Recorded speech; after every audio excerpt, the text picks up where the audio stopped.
Sharks. My name's Andrew McMurray, and I'm here from Scarsville, New York. Our company is Zipz Incorporated. I'm here today seeking a $2.5 million investment for a 10% equity stake in our company. I'm here to tell you that our single serve is like no other in the wine industry. Our company, it's all about packaging, packaging, packaging, and licensing, licensing, licensing. And Kevin, I think that should be music to your ears. You are wise, Grasshopper. So, the single serves that are out in the market today, what you might be most used to, that you see on airplanes, the little airplane bottles, little plastic cups, we've got a wine glass.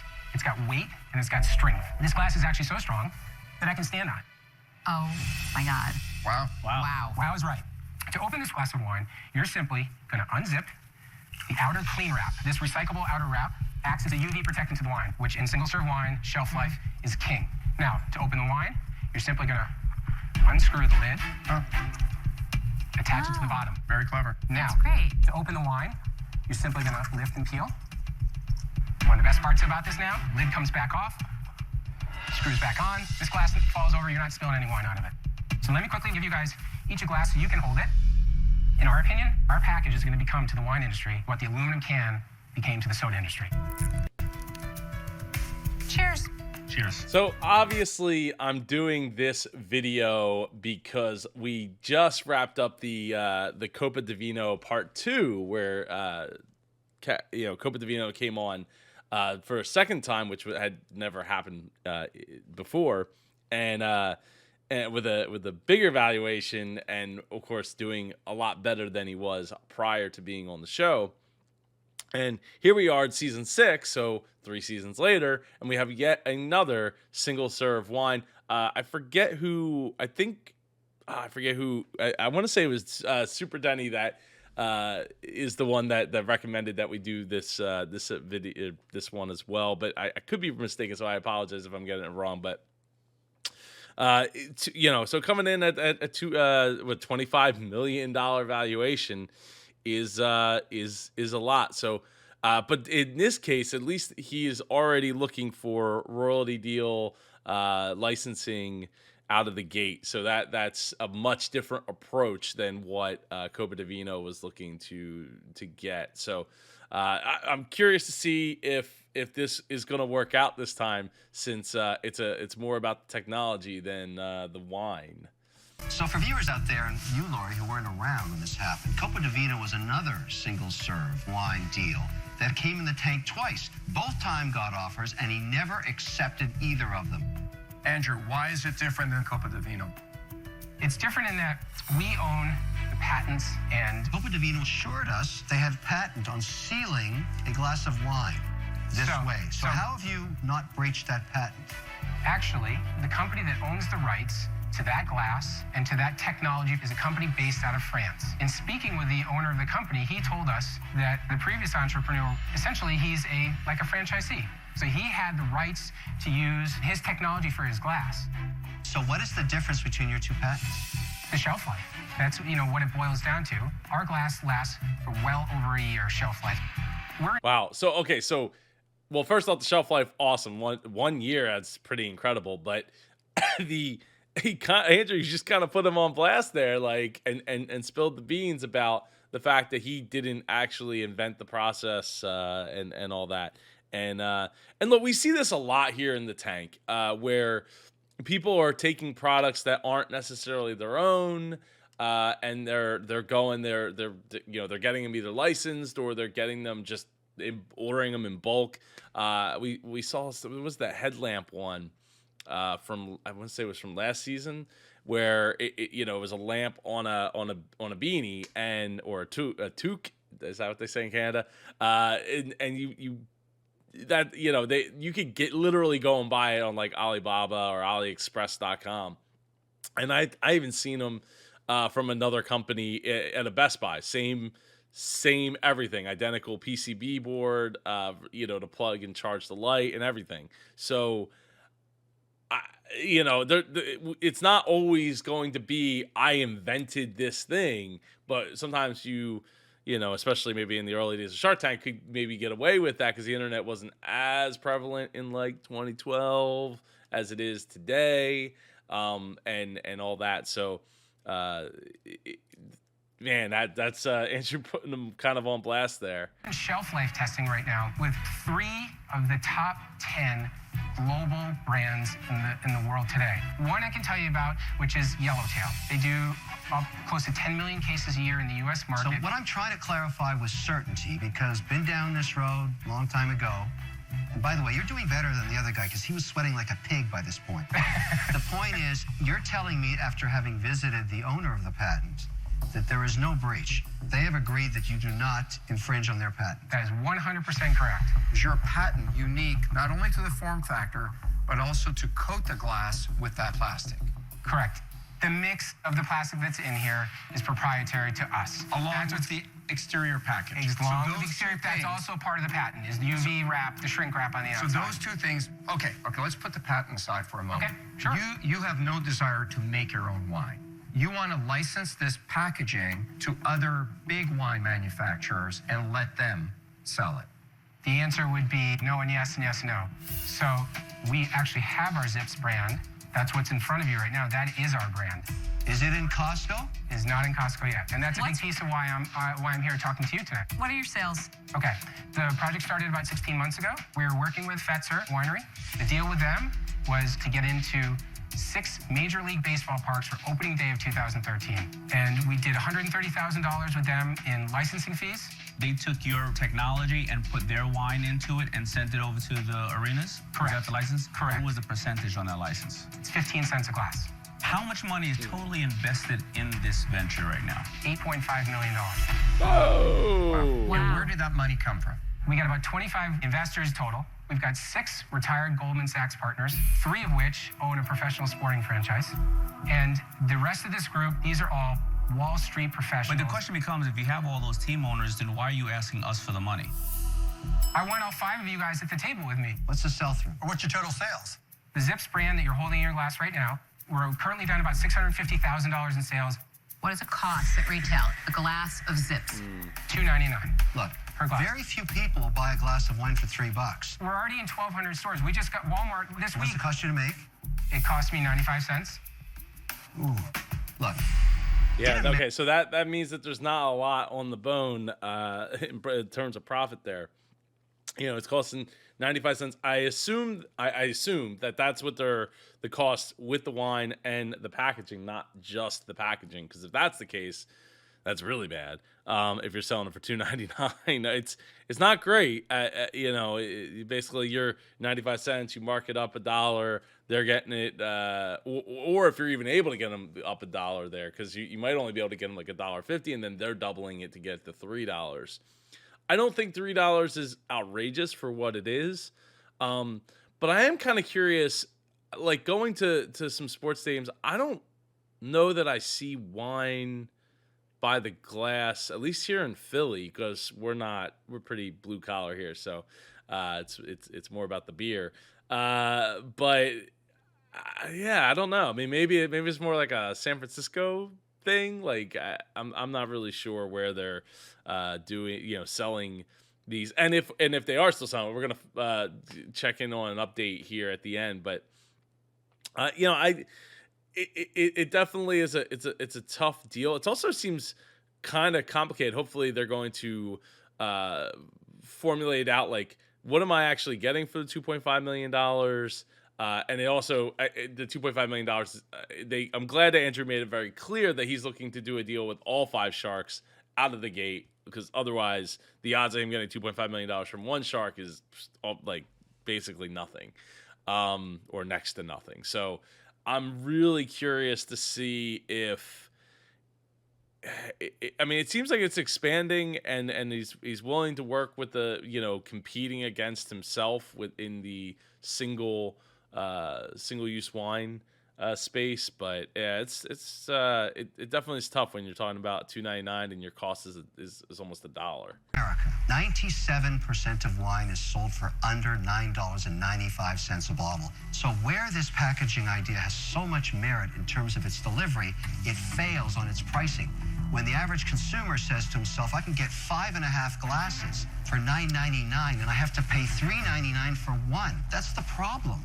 Yeah, but this is, you can't dismiss, like you said, you can't dismiss the package. 650,000 in sales, my friend. That's nothing in the wine business. I mean, everyone we've spoken to is comfortable at the $2.99 price. They haven't sold That's through the any. tipping point. They haven't like tested the market. They haven't sold it through. 650,000 in 1,200 stores is poo-poo. Poo-poo. Pee-pee poo-poo.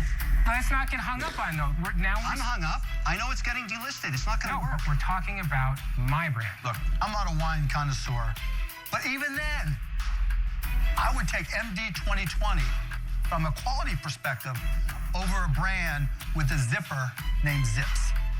Huge mistake. I'm out. Let me tell you a very brief story. Like, I don't love the name. I think the name makes sense from that's like you're taking I get it.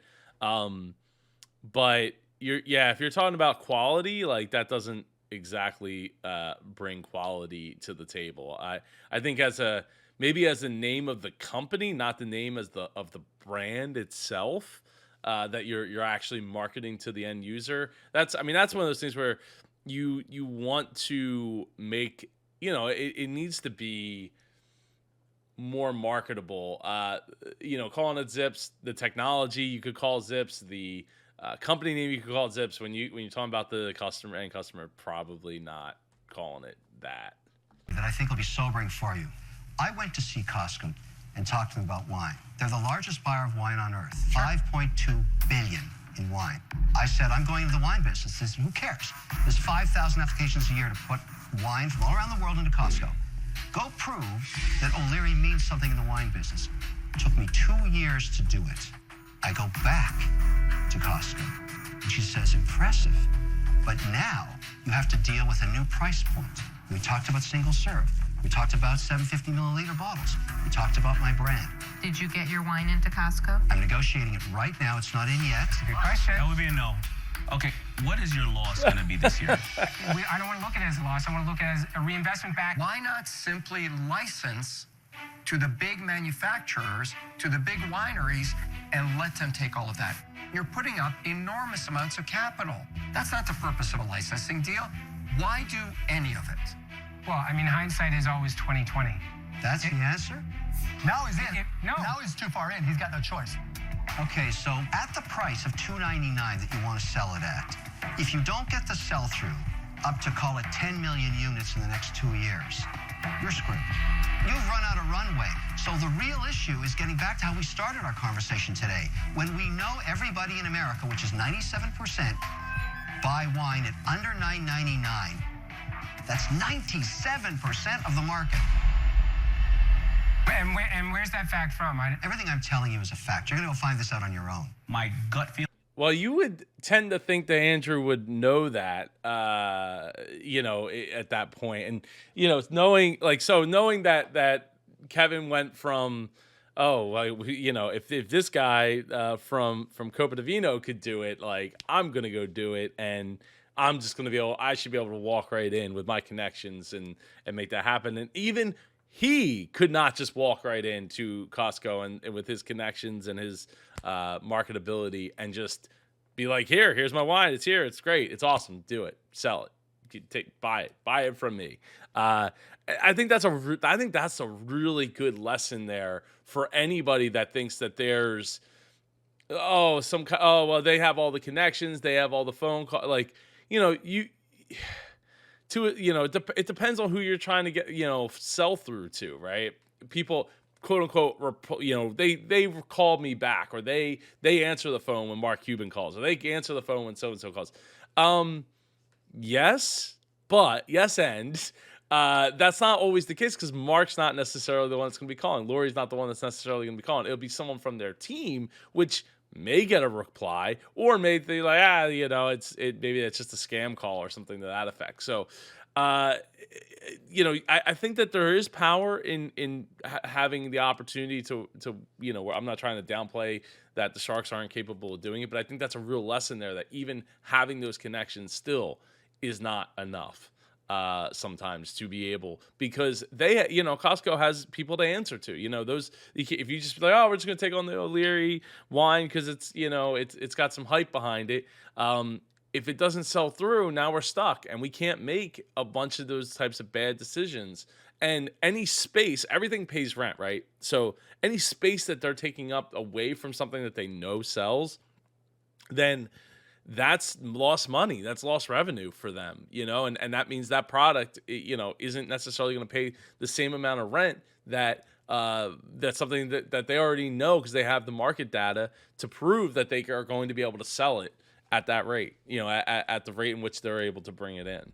Feeling is, I would not feel comfortable investing this amount of money with this amount of risk. I'm out. But obviously, I respect that and I appreciate it. But, to open a category that's never been done before isn't easy. It's been done before. The guy's been standing there Twice. He was here twice. To clear the air in that sense, I mean, we're not a copycat. I've been doing the single-serve wine since 2008. I think brilliant design. I love it. From my perspective, I think that there's a great use for it in certain applications. But all the rest of this is so complicated. You have so many partners, it's so much money, that for that reason, I can't see my way through this. And so I'm out. That's a shame. And it's also a shame is Andrew's getting, constantly compared to Copa Divino, like as if it is the same. I mean, he's saying it's not the same, but it kind of is the same concept, single serve wine. But it does bring up a lot of questions, like, is the plastic recyclable? Because at a certain point, it's like, well, wouldn't it make more sense to make a not, like, in cases of sports, right? A sports venue, like you could just make a collectible wine glass that you sell with the wine, and now instead of selling a $3.99 or $2.99, or well, in the case of sports, it's probably like a $6.99 single glass plastic. You could probably sell $12 or $15 for that same quality wine. Maybe even $20, and have it in a collectible. I don't know if glass or strong acrylic or something that you could take home, like those collectible sports cups that they have, or the baseball helmets at the baseball stadiums for ice cream. Was here. I really liked the product then. I like the better product because I think you have a better product. But my issue is exactly the same as it was. I don't care that you've raised $8.5 million. For me, it is very, very fundamental. It's a licensing deal. I don't understand why we're having this discussion. Kevin's going to beat the crap out of you because you can't get below a certain price point. But you can't get below a certain price point because you've taken on all the risk. If you were simply licensing it, that would be somebody else's problem. I don't like the path that you're going down. I'm out. All right, look, Costco is the #1 buyer and reseller of wine on earth, period. Everything about selling wine in America is known by their buying team. Which brands, which varietals, what price point, what packaging, everything. They know everything. Everything. They don't like this price. If I team up with you, I can get this into Costco, but not at that price. You want to do $12 million opening order from California alone? It's $149. You want to do a $19 million a year business with Costco? It's $149. I can make it happen. I can get you into Costco. I mean, it is ironic because he's saying that he couldn't even get himself into Costco, but he's promising that he will get that into Costco. Last chance for a deal for his single-serve wine company, Zipz. So how do you get the price down so that we can sell to Costco for $1.06? How do we do that? You've got to get the packaging down. And like anything, when it goes to scale, we feel we can keep driving it down. All right, I'll make you an offer. Here's the only way I'm doing your deal. I'm not interested in going down the path you're going down, trying to prove out a $2.99 product, because I know it's not going to work. I'm 2 years ahead of you, okay? I want to go launch it in Costco. Do you understand the value of the offer of getting into Costco? Absolutely. Okay, so what are you going to do? I'll give you $2.5 million for 10%, but I want the option to buy another $2.5 million worth of equity at exactly a $25 million valuation in the event of an exit. Wow. Which means if you sell the company for $50 million, I still get to buy in at $25. You get it? I've got to have some upside for making your company so valuable that you can sell it. And of course, all of this only happens if we get into Costco, so you have nothing to worry about. Do you understand it? Yes, I do. I'd like to have an opportunity to make a quick phone call. Yes? To check with the investors. All right. Wow. That is a... These wine guys drive me crazy. I think they're nuts not to do your deal. It's just a potential deal with Kevin. Kevin only? Kevin only. For a 10% equity stake in the company. And here's the twist and the kicker. So hold on. This is Henry Scott, Zipz CEO. So he's not even Andrew's not the CEO of the company. Wow. It's a heck of an offer, for sure. It's just a matter of, yeah, I mean, they're going to take a bath later on. I don't know. Depends on how much equity they currently own to begin with to be giving up that kind of that equity. So obviously we need to discuss this. Do you see this as your way of you getting into Costco? Yeah, but And that's why this you is wanted the to? best offer Kevin's ever made to somebody. It's a heavy hitter Okay. offer for So, sure. in speaking to the partners, they were intrigued. It wasn't the angle they thought that you would be coming in I at. deserve to buy stock at a $25 million valuation, Andrew, because I brought Costco to the table. Because we got into Costco, all of a sudden you're way more valuable. Your partners know that. You should do this deal. You have no risk. Just say yes. Trust me. Andrew, it's actually a very good deal. Andrew, It are you going is. to take my deal or not? Don't be a fool. I'm on board. All right. All right. Good job. Cheers. He's Grab ready your to very so expensive plastic glass and toast me. Cheers. Thank you, guys. Congratulations. Here's to that being Redemption. over. Cheers. Cheers. Going into this, we knew that Kevin was the wine guy. To have Kevin O'Leary, Mr. Wonderful, part of our wine project that we're doing, pretty excited. That is awesome to see. So according to MASH.com, according to Small Business Journal, Zipz Wine failed to generate profits in the first couple of years after the deal, even though sales appeared to have been doing great. Andrew decided that peddling wine was simply not going to work with so many better established brands to choose from, and the business model needed to change. So Shark Tank's largest catch shifted to being a business-to-business packaging company focused on its patent design rather than a business-to-consumer company that sold wine. This meant that Zipz could partner with winemakers. Andrew explained that it turned our competitors into endorsers of our product, the packaging. Instead of competing with the best brands in the industry, they were now advertising our product when they put their wine in our bottles. Just how successful the packaging approach turned out to be is unclear, but it appears the business didn't last. Shark Tank Tales say that 2019 marked the last Zipz marketing efforts. The Zipz website has been reportedly dormant as of 2021.